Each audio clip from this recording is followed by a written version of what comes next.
So if people want to go take courses, somebody like you who's been in the industry for 20 years, you can look at somebody who claims to be a subject matter expert or is putting on courses, and you can say there's something weird about them, or like this person is a grifter. But somebody who might not be as seasoned as you, like if they want to go take a course, how can they tell who's the real deal and who's grifting?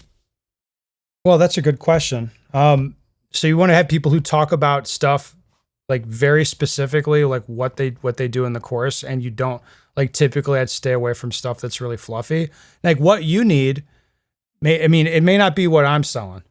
Like I don't do intro courses, right? That kind of thing. But I would just find someone that's like, yes, this is down to earth. This doesn't seem very fluffy, and the background or whatever that they're selling makes sense given what it is I want to take. You know what I mean? Like one common, I guess it's a trope at this point, but a common trope you see is like a guy who's some kind of like special operations guy who's like, oh, he was a SEAL or he was this or that.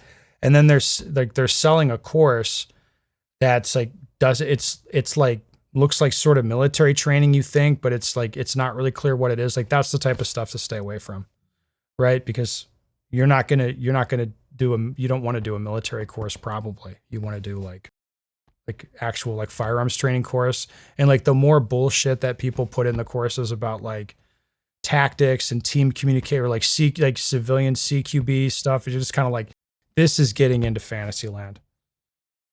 Well, it's like, I guess that would be the differentiator at the beginning of the funnel. Like, do you want to play dress up or do you want to get better with your pistol? Yes. I mean, that would be fair. And then, yeah, do you want to get better? That's the real question. You could look for people like a background in competitive shooting is good. So guys that have shot competitively, do shoot competitively, that's going to give you some idea of that person's individual skill, right? So that's important as well. Where it's tough to vet individual skill with a guy with a military background. Like as an outsider, like, well, you don't know if this guy was any good at what says he was doing. Like, who knows? Well, you could probably tell just by watching videos and stuff. Yeah, I mean, I could, but it takes a practiced eye sometimes to know what you're looking at. And a lot of times stuff is edited in such a way that you can't really tell what's going on.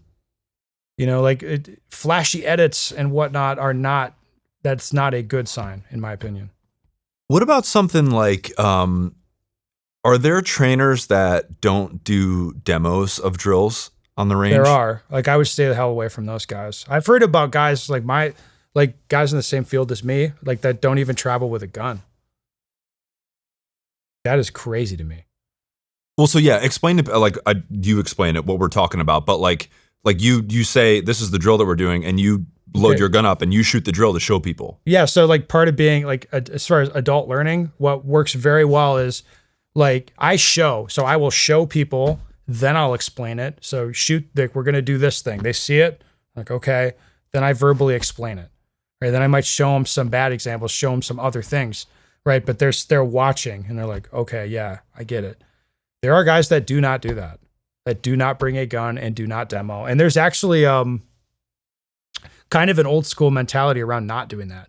For example, one guy I met, he just took over a firearms unit at a big agency, and he made a rule, which was all of the instructors here have to shoot their guns in front of students every day. And that was a big rule. That is a game changer for a lot of people, if you can imagine it. Right? Now their thinking is like, oh, I don't want to screw up in front of people. I don't want to, whatever, like make the demo about themselves. Like, I don't know. Like, I don't know what they're thinking, but obviously the demos are very important. So if there's instructors who aren't demoing, like I would not be interested in that. Yeah. I mean, cause especially with something like just shooting, unless, if you're not moving around at a really fast pace or something, that's not something where like, you get too old to demo or something like, and why aren't you current? Why aren't you shooting well? Yeah. To me, it's beyond my understanding, but it's like, that's not a very prevalent opinion anymore. It's like, there's not a lot of guys that don't demo. I don't think their businesses are going that well, nor should they. What's up, guys? Thank you so much for taking the time to watch the interview. If you got anything out of this video at all, please like the video, leave me a comment, tell me what you thought of the video, tell me who you'd like to see on the show. I really appreciate the support. It goes a long way on these platforms, as you guys know. Most importantly, I have some excellent interviews coming up in the future that I'm really, really excited about. So please subscribe to the channel so you don't miss any of them. But that's it. Thank you for your support. I really appreciate it, and hope to see you again soon.